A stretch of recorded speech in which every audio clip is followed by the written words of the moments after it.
تو گنبد خضرا نظر آتا، اور قبر میں گیا ہے تو رخ انور مصطفیٰ نظر آ رہا ہے، رخ انور مصطفیٰ نظر آ رہا ہے۔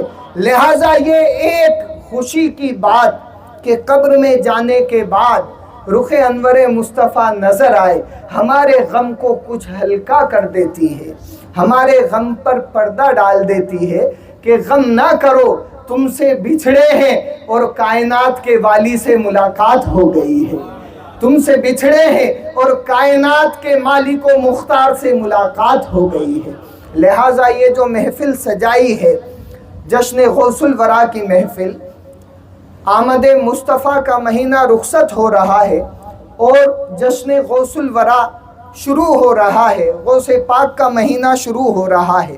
ایک جواب میں آج آپ کے لیے لے کر آیا ہوں، اور وہ سوال ہے کہ کچھ لوگ کہتے ہیں بغداد کیوں جاؤ، اجمیر کیوں جاؤ، صابر پیا کے کیوں جاؤ، لطیفی بارگاہ میں کیوں جاؤ، حاجی علی کے کیوں جاؤ، کربلا کیوں جاؤ، اور مردود کچھ تو ایسے بھی ہیں، مردود ہی کہوں گا، اس سے تو چھوٹا لفظ ان کے لیے بولا نہیں جا سکتا، جو تیرے در سے یار پھرتے ہیں، جو تیرے در سے یار پھرتے ہیں، در بدر یوں ہی خار پھرتے ہیں، در بدر یوں ہی خار پھرتے ہیں۔ دیکھ لینا آپ ایسے لوگوں کو، کندھے پر پوٹلی لٹکائے، کبھی اس گلی میں کبھی اس گلی میں، کبھی وہاں کبھی وہاں کبھی وہاں، کہیے۔ اور ہمارے علماء اہل سنت مبارک ہو ان کو، کتنی مرتبہ آپ کے پاس پہنچے ہیں جلسے کے لیے، کتنی مرتبہ حضرت کے پاس پہنچے ہیں، کتنی مرتبہ ان سے بات ہوئی ہے۔ علماء اہل سنت تو بڑے خوددار ہوتے ہیں، 1000 بار بلاؤ تب تمہارے اجلاس میں آئیں گے۔ کیوں؟ کیونکہ یہ خودداری مدینے کے تاجدار نے عطا کی ہے۔ ہم خوددار ہیں، بغیر بلائے نہیں آتے، اور یہ غدار ہے جو بغیر بلائے گلیوں میں گھوما کرتے ہیں۔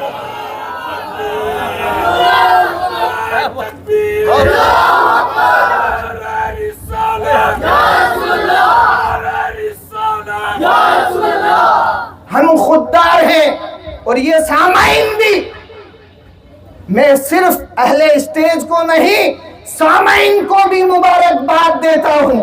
کتنا پرچار کیا گیا ہے، کتنا اعلان کیا گیا ہے، دعوتیں کھلائی گئی ہیں، تب یہ مجمع نظر آ رہا ہے، اور وہ ایسے ہیں بغیر بلائے گھومتے پھرتے ہیں۔ جب سنی عوام کا یہ حال ہے کہ بغیر بلائے نہیں آتی، علماء نہیں آتے، تو پھر سید ابرار تمہارے دلوں میں کیسے آئیں گے؟ تم گستاخ مصطفیٰ ہو، تمہیں تمہاری گستاخی مبارک، تم غدار مصطفیٰ ہو، تمہیں تمہاری غداری مبارک۔ ہم وفادار مصطفیٰ ہیں، ہمیں ہماری وفاداری، ہمیں ہماری وفاداری مبارک، تمہیں تمہاری غداری مبارک۔ پڑے رہو، پڑے رہو، تیرے در سے جو یار پھرتے ہیں، در بدر یوں ہی خار پھرتے ہیں۔ کوئی کیا پوچھے تیری بات رضا، تجھ سے کتے ہزار پھرتے ہیں۔ سیدی اعلیٰ حضرت نے کہا۔ لہٰذا سوال پیدا ہوتا ہے، نسبت پر ہی آج کا بیان انشاءاللہ ہوگا، جواب لے کر جائیں۔ سوال ہوتا ہے کہ بھئی اجمیر جا رہے ہو، کیا ملے گا؟ اجمیر جا رہے ہو، کیا ملے گا؟ صابر پیا کے کیا ملے گا؟ بغداد کیا ملے گا؟ مدینے کیا ملے گا؟ کیوں جاتے ہو؟ اور پھر جو دوستوں کی ایک ٹولی ہوتی ہے، جب وہ مل کر جاتے ہیں تو اس میں سب مزاج کے ہوتے ہیں، تو ایک دوسرے کو جواب دیتا ہے کہ دیکھو اجمیر تو جانا، لیکن وہاں پر صرف ان کے لیے دعا کرنا۔ کن کے لیے؟ اجمیر والوں کے لیے۔ ارے نادان، اجمیر والوں کی دعا سے تو سارا ہندوستان پل رہا ہے، سارا ہندوستان پل رہا ہے۔ ان کے لیے تو کیا دعا کرے گا؟ تجھ جیسے تو ان کے قدموں کی خاک کے برابر بھی نہیں ہے، تو کیا ان کے لیے دعائیں کرے گا؟ جا کر صرف دعا کرنا ان کے لیے۔ اور میں جب مدینہ شریف پہنچا تو وہاں کا منظر، مسجد نبوی کے اندر بھی یہ لوگ موجود رہتے ہیں۔ کہاں پہ؟ مسجد نبوی میں، جہاں اللہ کے رسول صلی اللہ علیہ وسلم کا مزار اقدس ہے، کائنات کے والی کا مزار اقدس ہے، رحمت للعالمین کا مزار اقدس ہے۔ اس جگہ پر کرسی لگا کر یہ لوگ بیٹھتے ہیں، معاذ اللہ۔ اور کرسی کس طرح سے لگاتے ہیں؟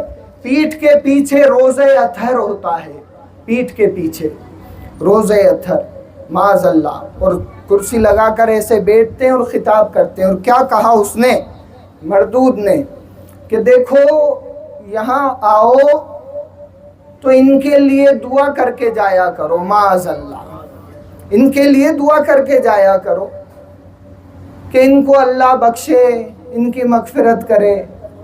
قرآن یہ لوگ پڑھتے نہیں، حدیث یہ لوگ پڑھتے نہیں، علماء کو یہ لوگ مانتے نہیں، صرف ان کے ذہن میں گندگی بھری ہوئی ہے۔ تو جو اندر ہے وہی تو آؤٹ پٹ ہوگا، جو اندر ہوگا وہی باہر نکلے گا۔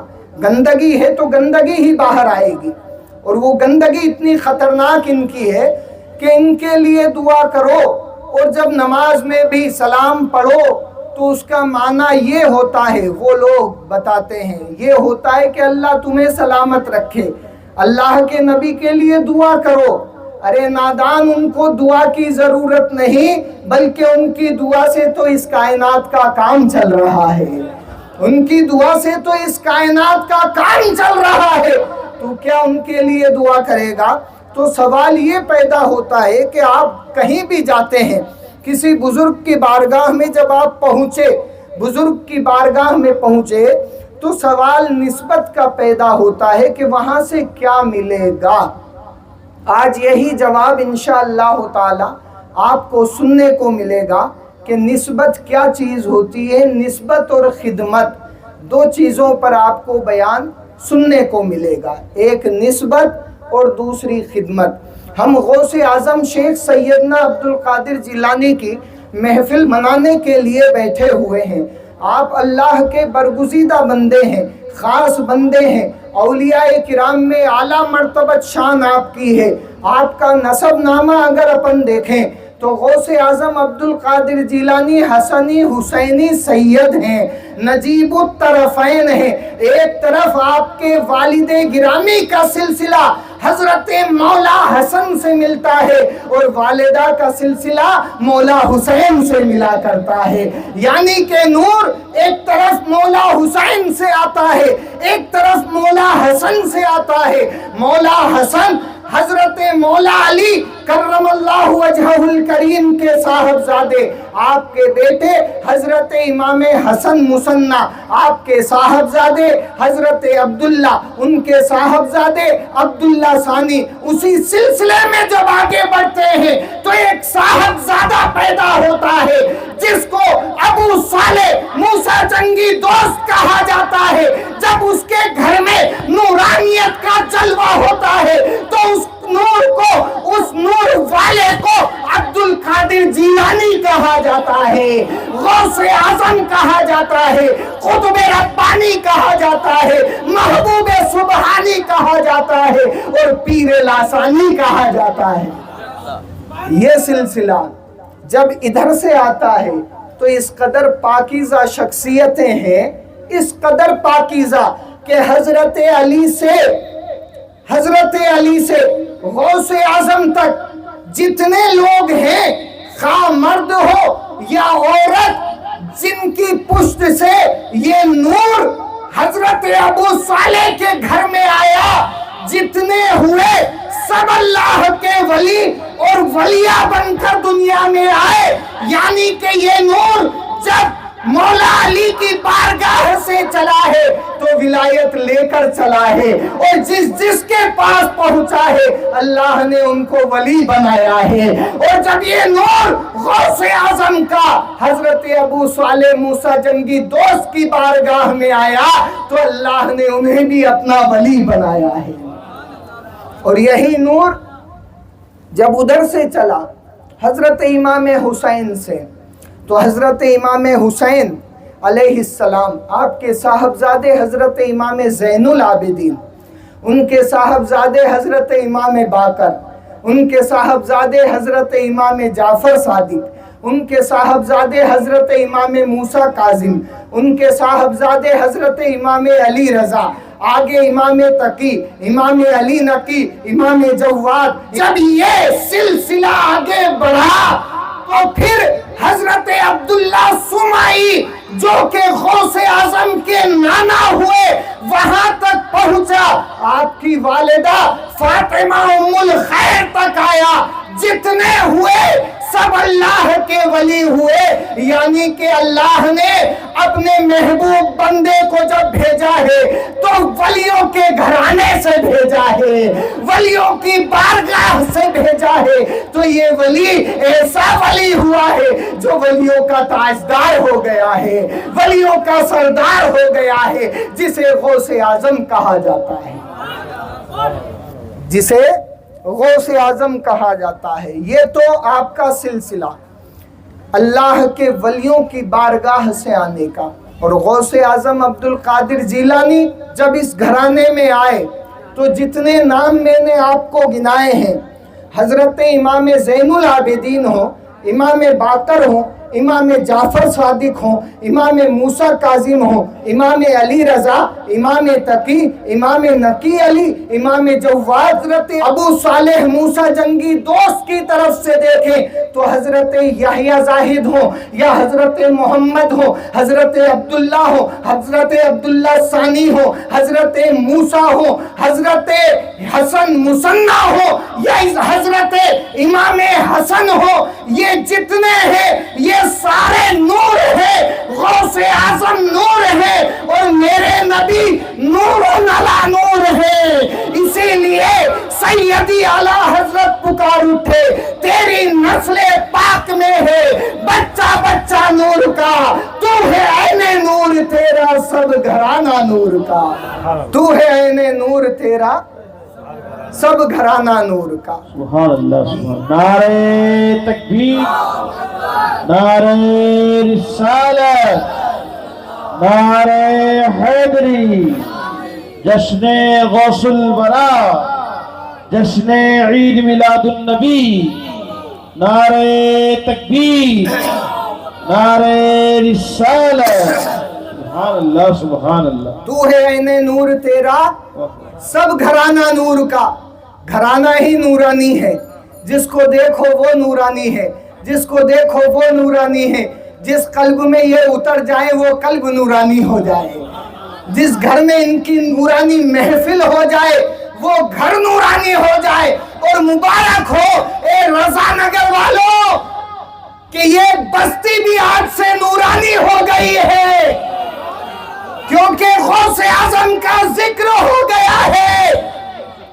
لحد میں عشق رخ شہ کا داغ لے کے چلے، اندھیری رات سونی تھی چراغ لے کے چلے، اندھیری رات سونی تھی چراغ لے کے چلے، اور تیرے غلاموں کا نقش قدم ہے راہ ہدایت، تیرے غلاموں کا نقش قدم ہے راہ نجات، وہ کیا بھٹک سکے جو یہ سراغ لے کے چلے، وہ کیا بھٹک سکے جو یہ سراغ لے کے چلے۔ غوث اعظم کی ہم محفل منانے بیٹھے ہوئے ہیں۔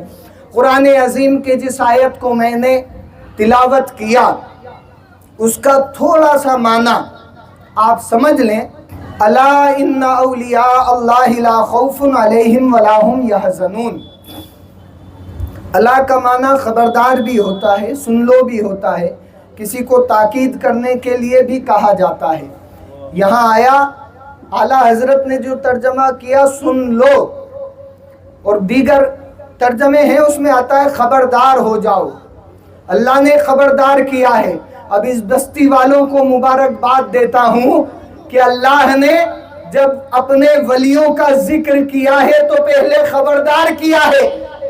وہ لوگ خبردار ہو جائیں جو ذکر غوث اعظم سے گریز رکھتے ہیں، کیونکہ ہم تو تا زندگی غوث اعظم کا ذکر کرتے رہیں گے، تا زندگی کرتے رہیں گے۔ رب نے خبردار کر دیا۔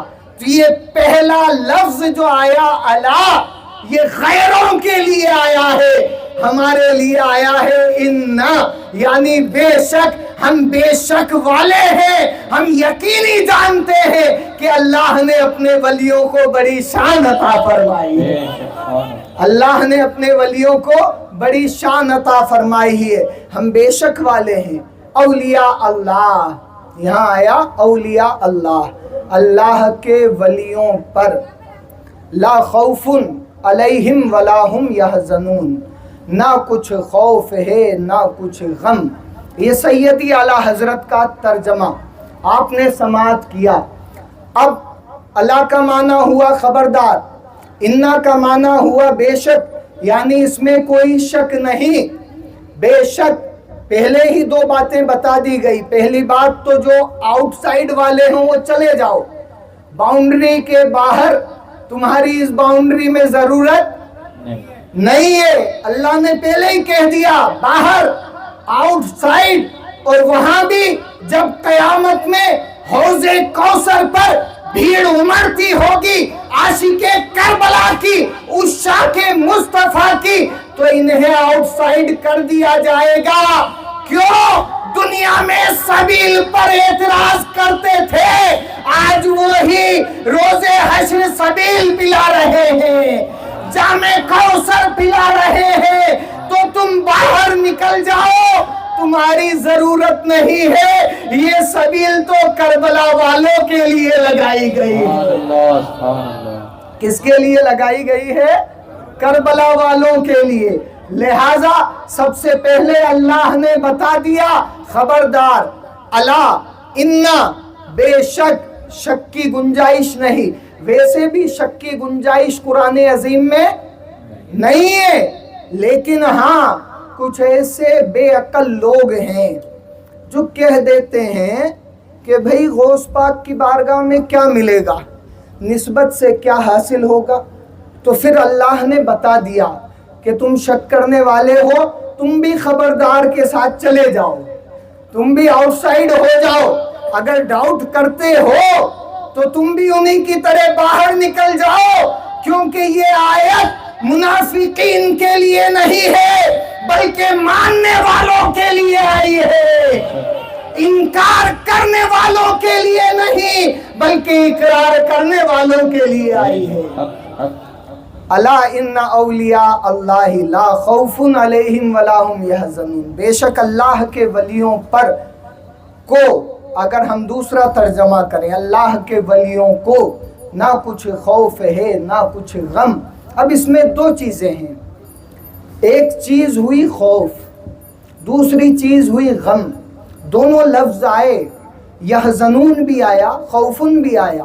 یحزنون حزن سے بنا ہے اور خوفن خوف سے بنا ہے، دو لفظ آئے۔ بڑی اچھی بات میں آپ کو بتا رہا ہوں، خوف کسے کہا جاتا ہے؟ خوف ہوتا ہے آئندہ زمانے کے لیے، یعنی جیسے آپ لوگ بیٹھے ہوئے ہیں، چائے آپ کو پلائی جا رہی ہے، اب چائے لیتے وقت اگر ٹھلا لگ گیا، چائے گر گئی، تو وہ چائے گرنے کا خوف، ڈر ہوا کہ کپڑے خراب ہو جائیں گے یا ہاتھ پیر جل جائیں گے، یہ خوف ہوا آئندہ کے لیے، یعنی بعد میں ایسا ہو سکتا ہے۔ اور حزن کسے کہا جاتا ہے؟ حزن ہوتا ہے گزرے زمانے کی بات، یعنی حاجی محمد اسماعیل صاحب کا انتقال ہوا تو یہ حزن ہوا، غم ہوا گھر والوں کے لیے، گھر والوں کو تکلیف ہوئی۔ گزرے زمانے پر جس بات کا اطلاق ہو اسے حزن کہا جاتا ہے، اور آئندہ زمانے کی جس میں بات ہو اسے خوف کہا جاتا ہے۔ اللہ کے ولیوں پر نہ کچھ خوف ہے نہ کچھ غم، نہ تو آئندہ زمانے کے لیے ان کو ڈر ہے، نہ گزرے زمانے کا ان کو کچھ غم ہے، آئندہ زمانے میں بھی بے خوف ہو گئے اور گزرے زمانے میں بھی ان کو کوئی غم نہیں۔ اب ان کے چاہنے والے یہ آیت سمجھ لیں، اللہ والوں کو چاہنے والے یہ آیت سمجھ لیں کہ جو غریب نواز کو چاہتا ہے، جو غوث اعظم کو چاہتا ہے، جو مدینے کے تاجدار کو چاہتا ہے، وہ سمجھ لے کہ غریب نواز کو نہ تو پچھلے زمانے کا غم ہے نہ آگے کا خوف ہے، یعنی جو پہلے ان کو چاہنے والے گزر گئے وہ بھی بخشے جائیں گے، اور نہ غم ہے نہ خوف ہے۔ آئندہ زمانے میں بھی جتنے غوث اعظم کو، غریب نواز کو، مولا حسین کو، کربلا والوں کو، مدینے کے تاجدار کو، آئندہ زمانے میں بھی جتنے چاہنے والے ہوں گے نبی کو اور آل نبی کو، ان کا بھی خوف نہیں، یعنی کہ ان کے صدقے میں ان کے چاہنے والے بخش دیے جائیں گے۔ نعرہ تکبیر، نعرہ رسالت، علماء اہل سنت، نعرہ تکبیر۔ یعنی کہ یہ آیت ہمیں بتاتی ہے کہ اگر تم کسی اللہ والے کے ہو گئے تو پھر تم بھی بے خوف ہو جاؤ، کیونکہ جب ان پر خوف نہیں تو ان کے چاہنے والوں پر کیوں کر خوف ہوگا۔ اور غوث اعظم نے فرمایا مریدی لا تخف، اے میرے مرید خوف مت کر۔ آپ فرماتے ہیں میرا مرید مشرق میں ہو، میں مغرب میں ہوں، اور میرا مرید آواز لگائے تو میں اپنے مرید کی فریاد کو سن لیا کرتا ہوں۔ مریدی لا تخف کہہ کر تسلی دی غلاموں کو، قیامت تک رہے بے خوف بندہ غوث اعظم کا، قیامت تک رہے بے خوف بندہ غوث اعظم کا۔ یہ تو ہوا اس آیت کا مسئلہ۔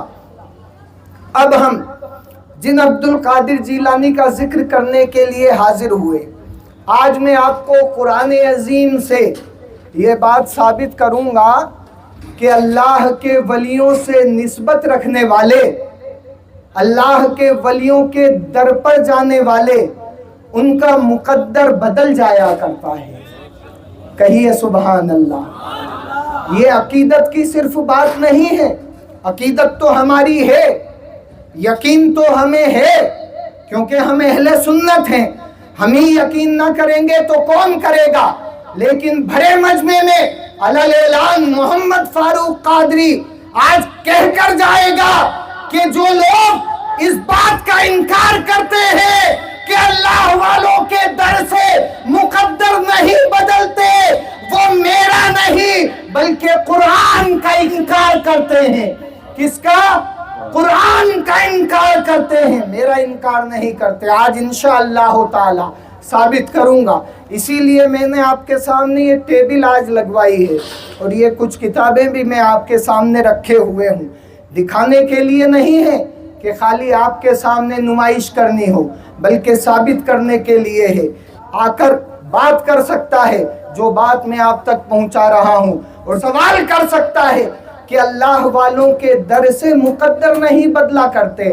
ہمارا یقین تو تھا، ہے اور قیامت تک رہے گا کہ اللہ والوں کے دربار سے مقدر بدل جایا کرتے ہیں، لیکن اللہ نے قرآن میں بھی بتا دیا ہے کہ اللہ والوں کے دربار سے مقدر بدل جایا کرتے ہیں۔ کہیے سبحان اللہ۔ قرآن سے بتاؤں گا انشاءاللہ تعالی۔ کیوں؟ کیونکہ بیان تو ہوتے ہی ہیں، آپ لوگ سنتے ہی ہیں، اور مولانا صاحب کوئی بھی ہوں بیان کریں، صحیح کرتے ہیں، صحیح بولتے ہیں، لیکن بعد میں یہ بات آتی ہے کہ ارے مولانا ایسے ہی کہہ گئے، جوش میں کہہ گئے، انہوں نے ایسے ہی کہہ دیا۔ نہیں، غریب نواز کے آستانے پر جانے سے جو لوگ اعتراض کرتے ہیں کہ وہاں کیا ملے گا، آپ کہتے ہیں ہمارا مقدر سنورے گا، تو اسی بات پر بڑا اعتراض ہوتا ہے۔ نگاہ ولی میں وہ تاثیر دیکھی، بدلتی ہزاروں کی تقدیر دیکھی۔ جب یہ بات کہی جاتی ہے تو بڑا اعتراض آتا ہے کہ تقدیر تو اللہ نے لکھی ہے، لکھنے والا کون؟ اللہ۔ تو تو یہ ولی اللہ جب اللہ نے لکھی تو یہ ولی اللہ کیسے بدلیں گے، وہاں پہنچ کر کیسے بدل جائے گی؟ تو دیکھیے سب سے پہلے تو ہم ان کا ذکر کرتے ہیں جن کا نام شیخ سیدنا عبد القادر جیلانی ہے، اور ہم نسبتی لوگ ہیں، آپ بھی تشریف فرما ہیں، اہل اسٹیج بھی ہیں، علماء اہل سنت بھی ہیں، ہم نسبتی لوگ ہیں، کوئی قادری ہے، کوئی چشتی ہے، کوئی صابری ہے، کوئی لطیفی ہے، کوئی ابو العلیہ ہے، کوئی مداری ہے، کوئی کس سلسلے سے جڑا ہے، کوئی کس سلسلے سے جڑا ہے، تو لوگ تفرقہ ڈالتے ہیں، دشمنی پیدا کرنے کی کوشش کرتے ہیں، یہ تو صابری، یہ تو لطیفی، یہ تو چشتی۔ اب کہنے والا یوں کہہ رہا ہے کہ یہ دشمن ہو گئے، نادان یہ دشمن نہیں ہوئے، بلکہ یہ ایک ہی درخت میں آنے والے الگ الگ طرح کے پھول ہیں، کسی کو صابری کہا گیا، کسی کو لطیفی کہا گیا، کسی کو قادری، کسی کو چشتی، کسی کو سہروردی کہا گیا، یہ ایک درخت کے پھول ہیں، اور وہ درخت مولا علی کی ذات ہے، وہ درخت مولا علی کی ذات ہے، سارے سلسلے وہیں سے چلے ہیں اور وہیں جا کر ملتے ہیں، اور پھر وہ سلسلہ میرے نبی کی بارگاہ تک پہنچتا ہے۔ یہ محفل ہم نے سجائی، ہمارے معین بھائی نے بڑی محبت سے اہتمام کیا، بڑا اہتمام کیا، بڑی بڑی کمیٹیاں پھیل ہو جاتی ہیں، میں داد دینا چاہوں گا اور مبارکباد دینا چاہوں گا۔ اہل اسٹیج میں ہمارے شہباز عالم صاحب کو دعوت دی، کامل اشرفی صاحب ہیں، دیگر علماء کرام ہیں، شمشاد عالم صاحب ہیں، اتنے سارے علماؤں کو بلایا۔ پہلے تو لوگ یہی کہتے ہیں اچھا کامل اشرفی کو بلایا تو محمد فاروق نہیں آئے گا، اچھا شہباز عالم کو بلایا تو محمد فاروق نہیں آئے گا، یہ تفرقہ کیوں؟ ہمارا اسلام ایک ہے، ہمارا اسلام بولو، ہمارا قرآن، ہمارا دین، ہمارا رسول، ہمارا رب، جب سب ایک ہے تو یہ امت مصطفیٰ بھی ایک ہے۔ سبحان اللہ، نعرہ تکبیر، رسالت، علماء اہل سنت۔ تفرقہ ڈالتے ہیں۔ معین بھائی نے محفل سجائی تو کہ اچھا یہ تو قادری والا ہو گیا، یہ تو قادری والا ہو گیا۔ میں نے کہا ارے نادانو، جو قادری والا ہے وہی لطیفی والا ہے، وہی صابری والا ہے، وہی غریب نواز والا ہے، کیونکہ ہم سب جس ڈور سے بندھے ہوئے ہیں، ہم ایک ہی ڈور سے بندھے ہوئے ہیں، الگ الگ نہیں ہیں۔ لہٰذا غوث اعظم عبد القادر جیلانی کا ذکر اب شروع کرتے ہیں۔ آپ بڑے پائے کے بزرگ، 470 ہجری میں آپ کی ولادت باسعادت یکم رمضان کو جمعہ کا دن ہوئی، اور آپ کی ولادت سے پہلے 5 خوبیاں آپ کے والدین کو اللہ نے عطا فرمائی۔ پہلی خوبی یہ تھی کہ والد صاحب نے رات کو ایک خواب دیکھا، اور خواب میں اللہ کے رسول تشریف لائے، کہیے سبحان اللہ، اللہ کے رسول تشریف لائے، اور آ کر کہا اے ابو صالح موسیٰ جنگی دوست، تمہارے گھر میں جو بیٹا آ رہا ہے وہ کوئی اور نہیں بلکہ میرا بیٹا آ رہا ہے۔ کتنی شان بڑھا دی غوث اعظم کی ولادت سے پہلے۔ اور دوسری خوشخبری یہ تھی کہ جب غوث اعظم عبد القادر جیلانی رضی اللہ تعالیٰ عنہ پیدا ہوئے، آپ کے دونوں شانوں پر، ادھر دائیں جانب اور ادھر بائیں جانب، دونوں کندھوں پر رسول اللہ صلی اللہ علیہ وسلم کے قدموں کے نشان موجود تھے، قدم رسول کے نشان موجود تھے۔ آج زمانہ ان قدموں کے نشان کو پتھر پر تلاش کرتا ہے، یہ شان غوث اعظم ہے جن کے کندھوں پر میرے نبی کے قدموں کے نشان موجود ہیں۔ تیسری خوشخبری یہ تھی کہ غوث اعظم عبد القادر جیلانی جس دن پیدا ہوئے، جیلان کے اندر 1100 بچے پیدا ہوئے، کیونکہ یہ 11ویں چاند والے اللہ کے خاص بندے تشریف لا رہے تھے۔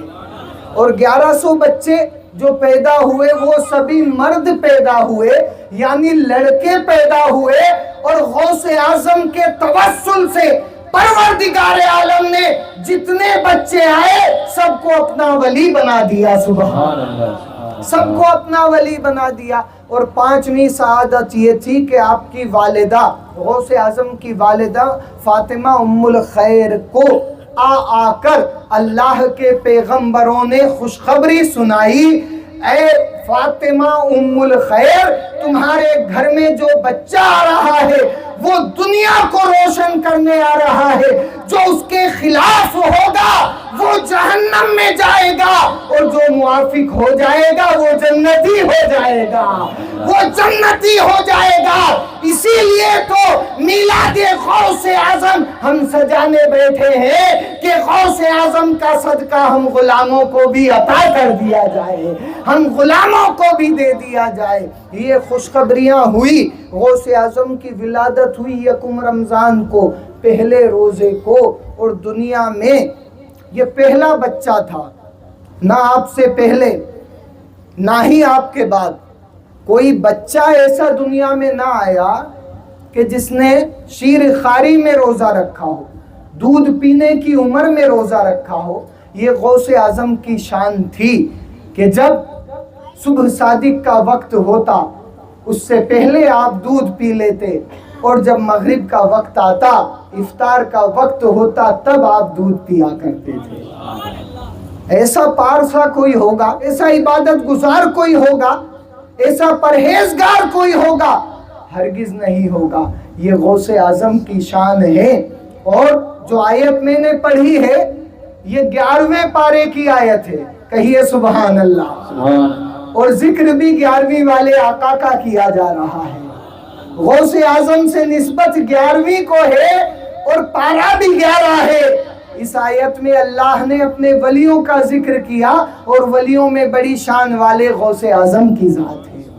جب آپ نے ہوش سنبھالا تو اپنی والدہ سے کہا کہ میں علم دین سیکھنے کے لیے جانا چاہتا ہوں بغداد، تقریباً 600 سے 700 کلومیٹر کا فاصلہ جیلان سے بغداد کا۔ والدہ کی عمر 78 برس کی تھی۔ اتنی زیادہ عمر میں جب بیٹا ماں سے کہے کہ میں علم سیکھنے جانا چاہتا ہوں تو ماں کے کلیجے پر کیا گزرے گی، دل پر کیا گزرے گی؟ لیکن نہیں، آپ نے خوشی خوشی اجازت دی، اور آپ کو ایک ہدایت دے کر بھیجا۔ فرمایا بیٹا کچھ بھی ہو جائے جھوٹ مت بولنا۔ کیا فرمایا؟ جھوٹ مت بولنا، ہمیشہ سچ بولنا۔ اور 40 دینار آپ کی صدری میں سل کر دے دیے، غوث اعظم کی صدری میں سل کر دے دیے 40 دینار۔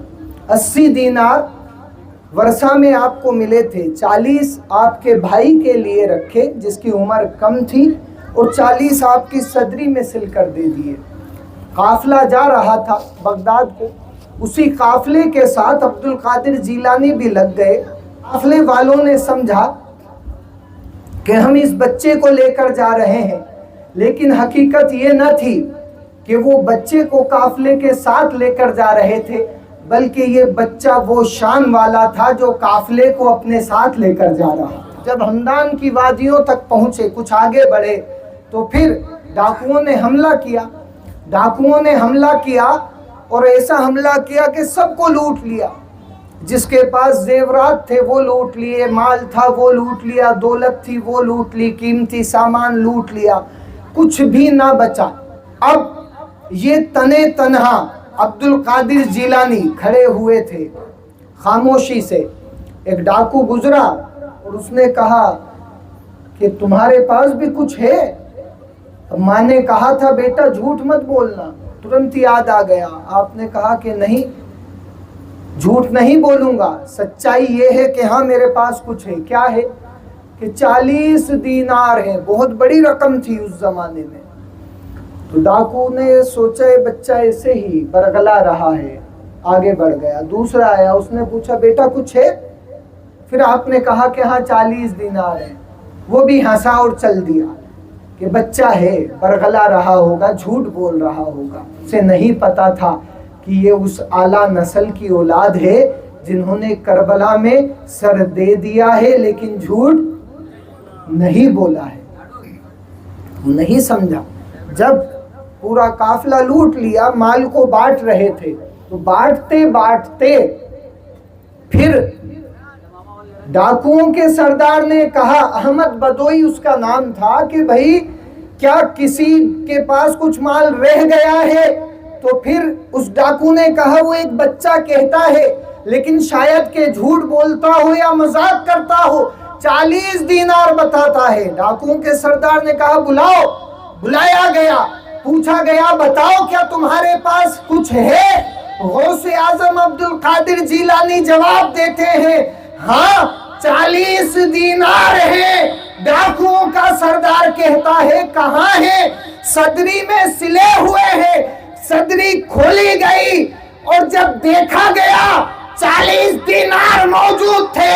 ڈاکوؤں کا سردار حیران ہے، کہتا ہے اگر دینار دکھانے تھے تو چھپائے کیوں تھے، اور چھپا لیے تھے تو بتائے کیوں ہے؟ غوث اعظم جواب دیتے ہیں چھپائے اس لیے تھے کہ مال سلامت رہے، اور بتائے اس لیے ہے کہ ایمان سلامت رہے.